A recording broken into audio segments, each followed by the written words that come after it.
Tenéis aquí el esquema de lo que va a ser la charla de hoy y la de mañana. Vamos a hacer eso como una especie de punto de partida, en qué momento nos encontramos, lo que vivís vosotros pues día a día, las dificultades que encontráis, así sustancialmente. Y como ha dicho José Aurelio, hablaremos ahora más de lo que llamamos la vida interior, como ese organismo de vida sobrenatural que tenemos, porque no se trata aquí en esta primera charla de, pues no sé, descubrir cosas como nuevas, sino de este tesoro que tenemos dentro, que es ese organismo, ese dinamismo de la vida espiritual y la importancia de la fe. Mañana, pues ya como ha dicho José Aurelio, entraremos en lo que hemos llamado la vida espiritual, los dones del Espíritu Santo. Bueno, estamos siguiendo 4 capítulos de este librito del Padre María Eugenio del Niño Jesús, Camino hacia el silencio interior. Os digo algo del Padre María Eugenio, porque lo situéis. Carmelita, tuvo bastantes cargos de responsabilidad dentro de la Orden del Carmelo, de la Orden masculina. Es un hombre profundamente enamorado de la espiritualidad del Carmelo, conocedor como nadie de Santa Teresa del Niño Jesús, de Santa Teresita. Paulina decía, la hermana de Santa Teresita, que nadie había captado la infancia espiritual, el caminito, la importancia de lo que nos enseña Santa Teresita con su doctorado como él.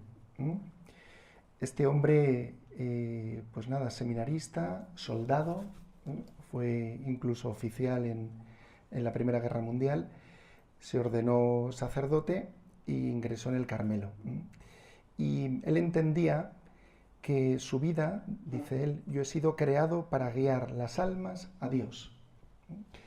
A mí me recordaba esto a lo de Santa Teresita que dice, quiero pasar mi cielo haciendo bien en la tierra, ¿no?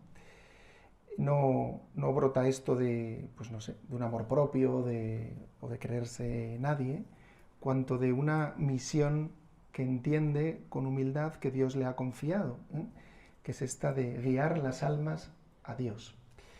Como discípulo de Santa Teresa de Jesús o de San Juan de la Cruz, ¿no? Profundo conocedor de ellos. Bueno, el Padre María Eugenio y es la visión que podemos tener del mundo acertada, siguiendo también el magisterio de la Iglesia, nos hace comenzar con este punto de partida.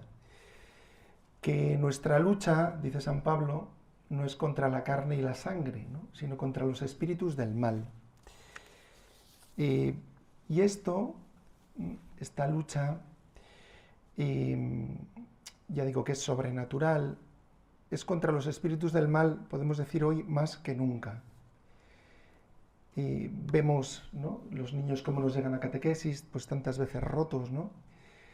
Comentábamos ayer en el desayuno, esto del bullying, no es que haya un niño en una clase que tiene bullying, sino que todos se hacen bullying unos a otros, vamos. O, digo, por decir algo, ¿no? Temas de abusos, temas de familias desestructuradas. Bueno, ¿cuántas cosas vemos, ¿no?, que en último término y tienen como raíz no ya el pecado personal de esta persona o aquella, sino esta batalla, donde, bueno, pues vemos esas armas preternaturales del príncipe de este mundo, ¿no? Astucias, engaños, tentaciones, vicios, ¿no? Por tanto, la catequesis no se trata de, pues no sé, de una serie de técnicas. A veces se oye, ¿no? Los católicos tenemos el mejor producto, pero el peor marketing, ¿no? Y esto se nos mete, ¿no? Entonces venimos al curso y lo que decía antes José Aurelio, llegamos aquí y venga, y entonces, ¿cómo va el método este, ¿no? Y entramos por la puerta y vemos la librería y vamos a comprarlo todo, ¿eh? Porque parece que es un tema de descubrir qué es lo que hay que hacer, ¿no? Y al igual que muchas veces en el mundo, en las empresas se organizan, ¿no?, concursos de marketing, de selección de personal, y estas cosas no es que no tengan su importancia, ¿no? en el Bian tenemos un método y hay una pedagogía, pero al final de lo que se trata es de descubrir cuál es el verdadero enemigo, cuál es la verdadera batalla y entender que la victoria está en Dios y en usar estas armas sobrenaturales, ¿no? ¿Cuáles son las armas sobrenaturales? Pues mirad, al final una, que es la vida de gracia. La vida de gracia. Vamos a entrar en esto, en lo que hemos llamado el organismo de la vida sobrenatural. Ya digo, para que descubramos ese tesoro que tenemos dentro, porque basta descubrirlo y dejarle a obrar a Dios, ¿no? Mirad, dice el padre Mario Eugenio, os entrego estas grandes verdades no para despejar problemas teóricos, sino para iluminar vuestra vida práctica. Lo que vamos a decir aquí quizá puede sonar teórico, pero es muy práctico. Es muy práctico porque ilumina vuestra catequesis diaria. Para ser apóstoles, en estas circunstancias que hemos descrito antes, ¿no? En esta batalla sobrenatural, en las batallas o en las circunstancias en las que nos encontramos, es necesario que seamos contemplativos. Contemplativos. Y la contemplación no es algo reservado a unos pocos del siglo de oro español, porque había una sociedad cristiana y resulta que dedicaban mucho tiempo a la oración, sino que la contemplación está a nuestro alcance. Está a nuestro alcance. Todos los que estamos aquí estamos llamados a una unión íntima, plena con Dios. Estamos llamados a ser contemplativos y esto es posible por este organismo espiritual del que vamos a hablar. ¿Vale? Es decir, estamos en una batalla, se necesitan apóstoles, pero estos apóstoles necesitan armas sobrenaturales, porque el enemigo no es la carne y la sangre, no es, no sé, la sociedad en la que vivimos, este problema, el otro, sino los espíritus de este mundo, mundanos, ¿no? Y esto es posible, ¿vale? Vamos con este organismo de la vida interior. Mirad, la vida de gracia. Fijaos, solamente este primer punto, esta primera verdad, puede ser muy consoladora y os puede servir para el rato de oración que tengamos después. En el curso siempre después de la charla nos vamos a rezarla, para que el Señor nos lo explique Él, ¿no? Mirad, la vida de gracia es ya la vida del cielo iniciada. El hombre, todos los que estamos aquí, estamos llamados a conocer y amar a Dios. Tenemos un fin sobrenatural. Estamos llamados al cielo. Y esa vida divina del cielo comienza aquí. No es que aquí tenemos un tipo de vida y después iniciamos otra, sino que es la misma en un grado mucho mayor. Pero ya recibimos la vida del cielo aquí. Aquí por la fe, en el cielo por la visión, pero ya tenemos ese conocimiento de Dios y podemos amarle. Si alguno me ama, mi Padre lo amará, y vendremos a Él y haremos morada en Él. Nuestra alma es ya un pequeño cielo, donde puedo encontrarme con Dios, que vive en lo más íntimo de mí. Y eso irá creciendo por la caridad y tendrá su plenitud en el cielo.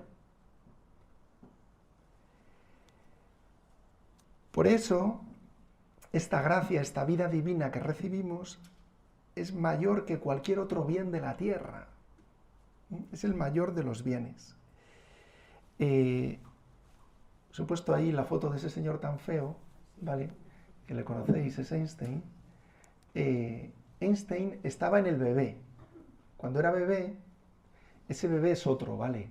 Pero si hacéis un esfuerzo de imaginación, igual os creéis que era él de pequeño, ¿vale? Como no tiene pelo, Einstein ya estaba en el bebé. O sea, cuando era pequeñito, esa sabiduría ya estaba ahí. Simplemente tuvo que ir desarrollándose. Dudaba de si poner esa imagen o la de una bellota y una encina. Pero es lo mismo. Es decir, en la bellota, si la siembras, por su propio dinamismo interior, por sí sola, va desarrollándose y da una encina. ¿Vale? Es decir, la vida divina del cielo la tenemos ya incoada, iniciada en nuestro corazón. Esa vida de unión con Dios nos hiciste, Señor, para ti, nuestro corazón está inquieto hasta que descanse en ti. Esa vida que será plena en ese cara a cara con Dios, la hemos comenzado ya. Tú ya puedes vivir la misma vida del cielo aquí, en la fe, en la gracia, pero esa misma divina, ¿no? Aquí es oscura, se puede perder, pero es el gran tesoro, la misma vida sobrenatural. Y es mucho más importante que gracias extraordinarias. Es que este tiene el don de profecía, este el de curación, este entra en éxtasis. Eso puede ayudar a otros o le puede ayudar a uno mismo, pero es menos importante esas gracias extraordinarias que esto otro, ¿vale? Por eso estamos llamados, decíamos, a la vida contemplativa, o si queréis a la vida mística en este sentido, no de cosas extraordinarias, sino de esa vida divina ya con Dios, aquí, cuyo signo es la caridad. No es que, bueno, otros signos externos, sino la caridad. Esta vida interior, fijaos, consiste en una conversación íntima con Dios. Mirad, nuestra alma, nosotros, tenemos necesidad de conversar con alguien que no seamos nosotros mismos, porque nosotros no somos nuestro propio fin. Yo no soy el fin de mí mismo. Yo no vivo, no debo vivir para mí mismo, ¿no? Necesitamos conversar con alguien que no sea yo, ¿vale? Y entonces esa conversación interior que tenemos con nosotros mismos, pensar es hablar con uno mismo. Uno va subiendo por la escalera y dice, jolín, me estoy cansando, estoy viejo, ya. Y entonces llega, me siento y digo, oye, y fíjate qué bien está esto. Oye, la verdad, qué bien el aire acondicionado. Pues se trata de que esa conversación que tenemos con nosotros mismos se vaya transformando en una conversación íntima con Dios. La vida sobrenatural hace que aspiremos a la unión con Dios. Y eso pues implica un verdadero espíritu de oración, vamos a hablar, y de abnegación. Hay cosas que hay que decir que no. Cuando uno dice que sí a algo, está diciendo que no a lo contrario. Con la abnegación y sobre todo con la oración, va desarrollándose esa vida que llamamos interior. Y vamos aspirando a unirnos con el Señor, ¿no? Nuestra conversación está en el cielo, escribe San Pablo a los Filipenses. Y esto, bueno, pues no carece de lucha. No perdamos la calma. A medida que el hombre viejo se extingue en nosotros, el hombre interior se va renovando de día en día. Pero ya lo tenemos. Se trata de irlo desarrollando.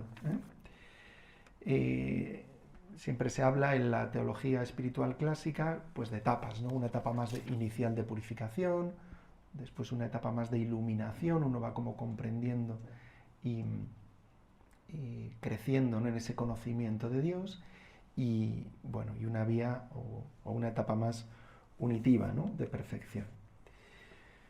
Fijaos que el pensamiento de nuestro propio yo cede el lugar al pensamiento habitual de Dios. Y voy subiendo la escalera diciendo, Señor, me darás fuerza para subir esta escalera. Gracias por el aire acondicionado. Se va transformando en una conversación con Dios. Y entonces el amor a mí mismo va cediendo paso al amor a Dios. Y por eso mi conversación va estando en el cielo. Y esto es tener vida de hijo de Dios. Y por eso tenemos que hacernos pequeñitos. Se nos invitaba ayer con el lema.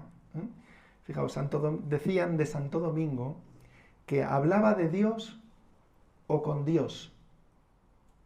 Hablaba de Dios o con Dios. Y por eso era caritativo con los hombres. justo, prudente y fuerte. Al final la santidad, la unión con Dios, fin de nuestra vida,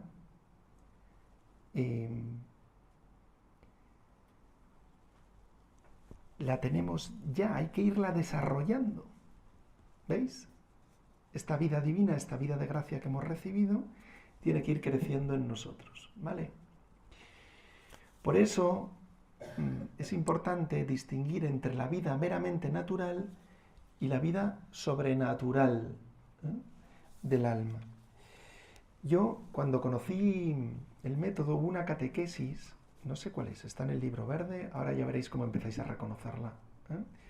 Pero es cuando se habla, tras unos primeros encuentros sobre la creación, se habla de, pues de la creación del mundo, ¿no? De todas las cosas, luego la creación del hombre, se explica que el hombre pues es distinto de los demás seres creados porque tiene conocimiento y voluntad, entonces puede conocer a Dios.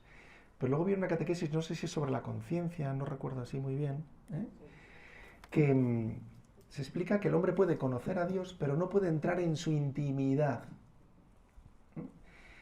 La manualidad es un corazón, ¿verdad?, que tiene una llave, entonces se recorta, ¿os acordáis? ¿No? Entonces, el hombre puede con sus fuerzas naturales, porque tiene entendimiento y voluntad, conocer que existe un Dios creador, un único Dios, que retribuye, no premia a los buenos, castiga a los malos, bueno, aquello que es accesible por la razón. Pero entrar en su intimidad, no. Yo puedo conocer a alguien de aquí, pero ser su amigo no puedo si él no me abre su corazón. Entonces la manualidad es que con la llave de la fe, cada día el niño, ¿verdad?, abre el corazón de Dios, y ahí vienen los días de la semana, ¿no? Lunes, martes, miércoles, ¿no? Para que cada día, a través de la fe, con la llave de la fe, entre en el corazón de Dios y dialogue, crezca en esa unión, en esa amistad con Él. Esto es posible porque Dios nos ha dado esta vida sobrenatural. Excede las fuerzas naturales. El hombre, a diferencia de los animales, tiene un entendimiento, tiene una voluntad, pero no tiene, aunque tiene un deseo trascendente y un deseo de Dios, eso no podría llevarse a cabo si Dios mismo no nos abre su corazón. Tenemos una vida no meramente natural, sino una vida sobrenatural. ¿Vale? Y bueno, pues después en ese organismo hay virtudes, vamos a hablar un poquito de la fe, están las virtudes teologales, la fe, la esperanza y la caridad, las virtudes morales, ¿verdad?, los dones del Espíritu Santo, que nos hablarán mañana, que constituyen como una segunda naturaleza, y Dios nos mueve, gracias a esos dones sobrenaturales, y lo que llamamos gracias actuales. Este es como el organismo. Ese organismo va desarrollándose y creciendo a través de la vida de oración, que no es sino la vida de gracia puesta en ejercicio. Esa vida que hemos recibido se ejercita a través de la oración. Fijaos qué bonito. Os pongo ahí algunas frases de Santa Teresa y de Santa Teresita, reforzando lo que dice el Padre Mario Eugenio. Fijaos. Dios encuentra su alegría en el don de sí mismo. Nosotros hemos sido creados a imagen y semejanza de Dios, y por eso decíamos que no estamos hechos para hablar con nosotros mismos, sino para salir de nosotros mismos y entregarnos al otro. Este es Dios. Dios es el que se entrega constantemente y se entrega, ¿no?, al Hijo en el Espíritu Santo, y quiere introducirnos a nosotros en esa vida bienaventurada feliz. Cuando cogéis el catecismo, el número 1 comienza diciendo que Dios, que es eternamente bienaventurado y eternamente feliz en sí mismo, creó al hombre para hacerle partícipe de esa felicidad. Dios no necesita conversar con otro, con una criatura para ser feliz. Dios no nos ha creado por necesidad. No le pasa como a ti, que te aburres y llamas a alguien. Y dices, uy, voy a quedar con alguien o necesito conversar, no sé. En el COVID la gente lo pasaba mal, ¿no? Porque, ¿no?, se quedaba solo, Dios es Padre, Hijo y Espíritu Santo. Hay una conversación íntima de Dios. Y sin embargo Dios, esa felicidad que tiene en sí mismo, quiere comunicarla por un acto de pura bondad y libertad. Y te crea a ti para introducirte en esa felicidad. Y Dios es feliz entregándose, dándose. Viene a nuestra alma con su potencia difusiva. No sé si recordáis ese texto de Santa Teresita que dice: todos invocan la justicia de Dios y conciben la vida espiritual como un ir haciendo méritos, ¿no? Para ganarse a Dios, ¿no? Para ganarse a Dios como a través de la justicia. Yo quiero entregarme a su misericordia, que Él derrame su misericordia sobre mí, ¿no? Quiero ofrecerme como víctima a ese amor misericordioso de Dios. Bueno, Dios encuentra su alegría en dársete. Y por tanto, pues claro, se entristece cuando rechazamos este don. Dice Santa Teresita: entre los discípulos del mundo no encuentra más que ingratitudes y desprecios, ¿no? Pero entre sus propios discípulos, qué pocos, ¿no? Conocen la ternura de su amor infinito. Se trata de dejarnos amar por Dios, de dejarle a Dios que se entregue.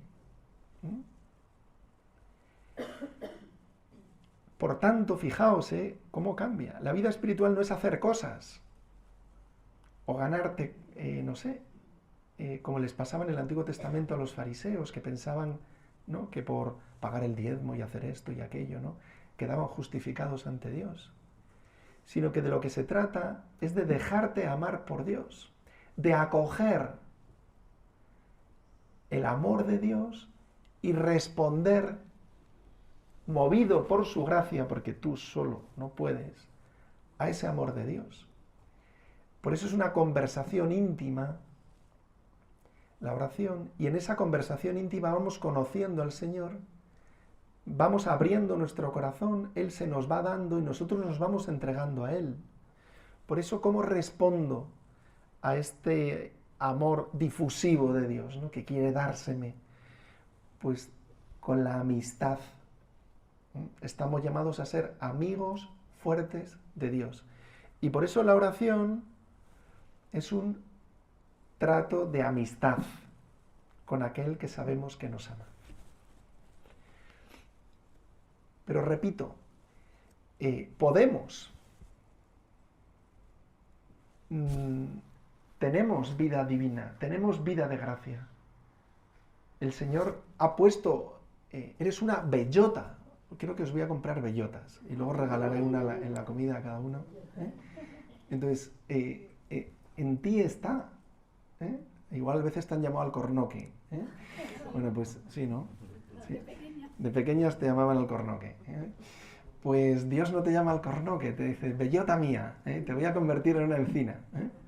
Tenemos, esta vida divina la tenemos. Y por eso la oración va desarrollando, al igual que hay un desarrollo físico, y la gente se preocupa y está bien, ¿no?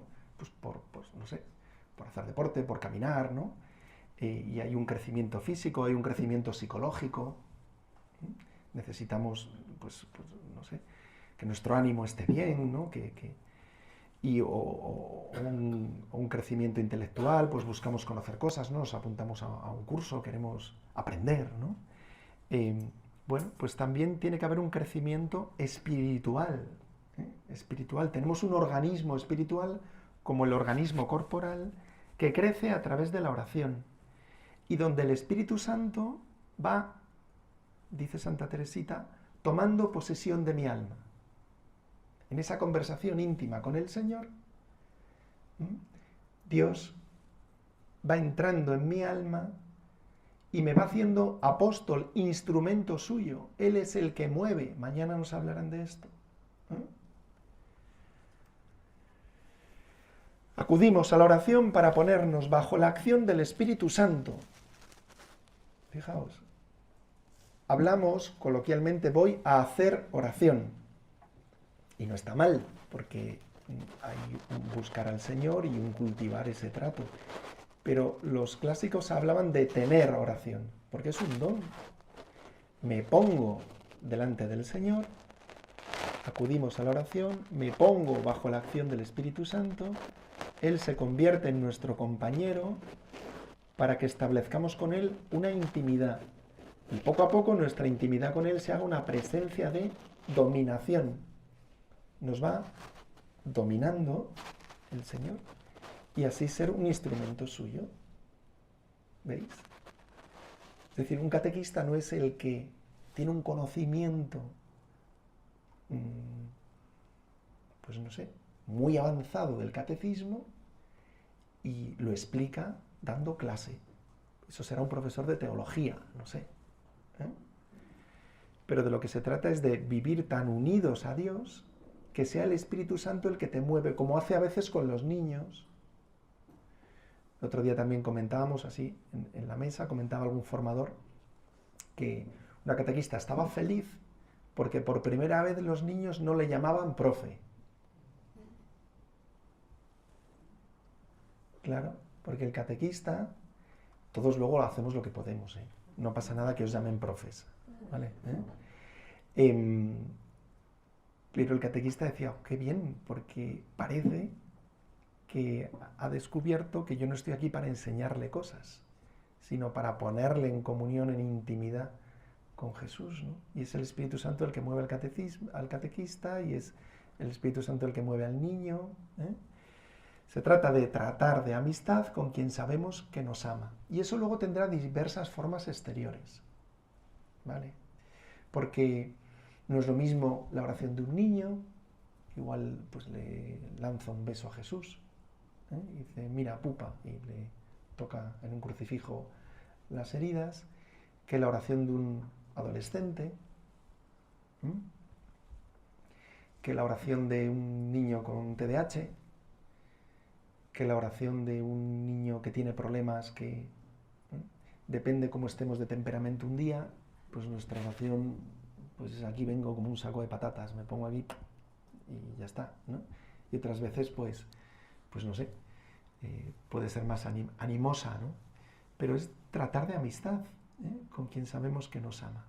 Y esta actividad, por tanto, es necesaria para nuestra vida. Sin oración no crecemos, ese organismo espiritual no se desarrolla. Como sin ejercicio, si uno, ya sabéis, durante mucho tiempo está postrado en una cama, pues es que luego tiene que hacer rehabilitación hasta para andar, porque pierde músculo, pierde... Entonces nuestro organismo espiritual igual, este don de Dios, este venir Dios a nuestra alma, esa bellota no crece.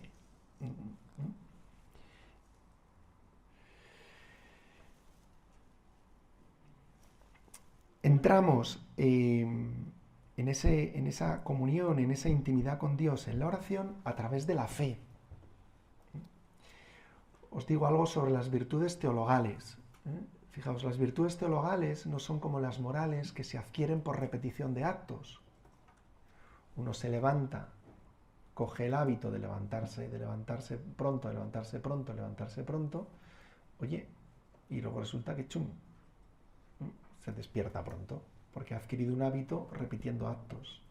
Hay alguien que, pues no sé, que es generoso porque da, y dando, pues adquiere una disposición estable de la voluntad, lo que llamamos un hábito operativo bueno, por el que da y da.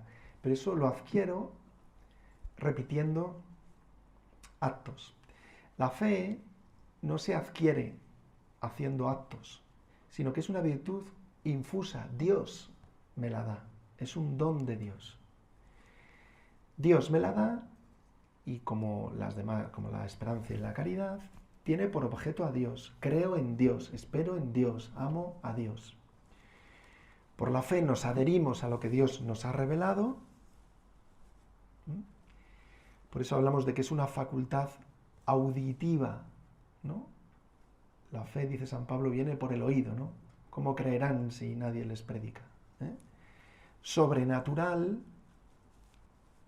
porque en ese organismo, en esa vida divina, que recibimos en el bautismo, recibimos estas 3 virtudes en germen, pequeñitas, que tienen que ir creciendo, y esa fe va desarrollándose, voy oyendo, ¿no? Y voy dando crédito a Dios, Dios me va iluminando.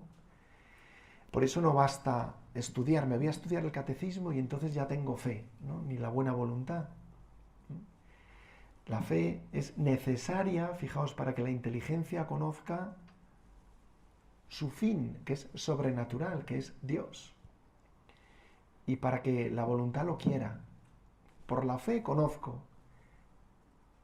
que el fin de mi vida es Dios.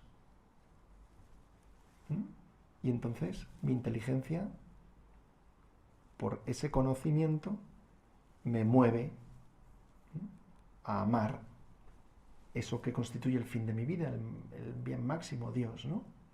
Esta fe tiene 2 alas, que son la esperanza y la caridad. La esperanza, que es ese deseo de poseer a Dios, de la santidad, del cielo, apoyados en Él, porque me lo tiene que dar Él, la esperanza, y la caridad. Amamos a Dios por Él mismo, y le amamos más que a nosotros mismos.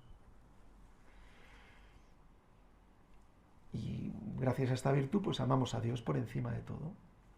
Y eso constituye como nuestra alma, ¿no? Amar a Dios. Y desde ahí ordenamos todas las cosas, ¿no?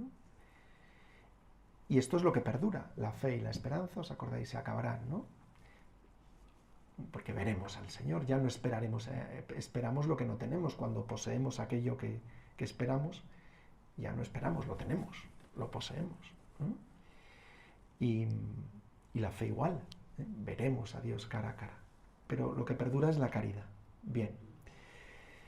Por tanto, y a través del acto de fe, se activa esa vida interior. El acto de fe no es un mero asentimiento intelectual. El padre Mario Eugenio pone un ejemplo, dice, pensemos en un artículo de fe. Dios, único en naturaleza, trino en personas, ¿no? La Trinidad. Dice él, alguien podría, desde la filosofía, si conoce el concepto de naturaleza y el concepto de persona, decir, bueno, esto no es contradictorio. Si dijera una naturaleza, una persona en 3 personas, pero si sé lo que es naturaleza divina, sé lo que es persona, la relación, bueno, pues puedo entender que eso no es contradictorio, vamos a decir, desde la filosofía, ¿no? Incluso si esta verdad que veo que no es contradictoria, pero no acabo de dar crédito, me la comunica alguien que para mí es autoridad, un profesor de religión, pues yo puedo disponer mi voluntad, inclinarme a aceptar eso que no es contradictorio, y por la autoridad de quien me lo dice, digo, puede ser. Pero todavía ahí no hay un acto de fe, sino que el acto de fe es ese don de Dios por el cual yo entro, no solamente doy un asentimiento de mi inteligencia, sino que entro a conocer a Dios.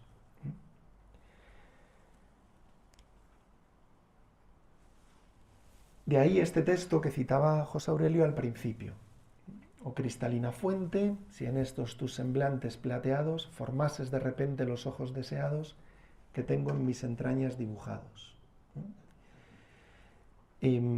Este semblante plateado es el reflejo, el mero reflejo de Dios. No es Dios mismo. Expresa a Dios.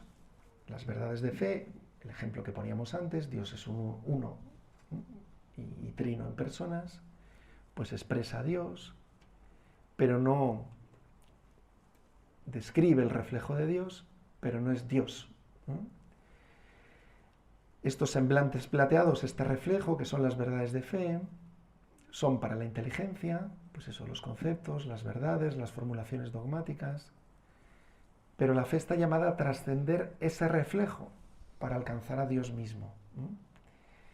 Constituyen el medio indispensable para expresar la fe. Necesitamos un catecismo y las verdades de fe y comprenderlas con nuestro entendimiento, pero no son el fin último del acto de fe, sino que el acto de fe nos introduce en ese contacto directo con el Señor, aunque no sea sensible.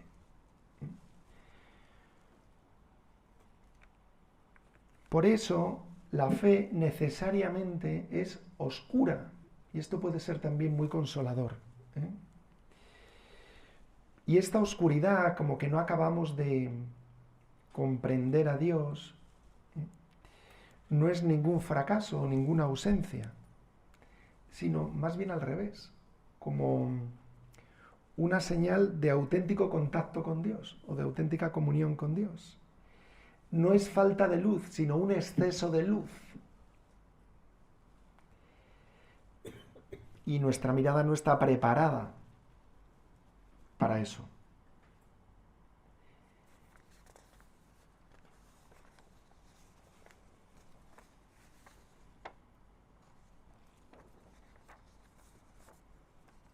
Si yo tengo, por lo que sea, un brazo insensible y lo meto en el fuego, no siento que me quemo, pero te quemas.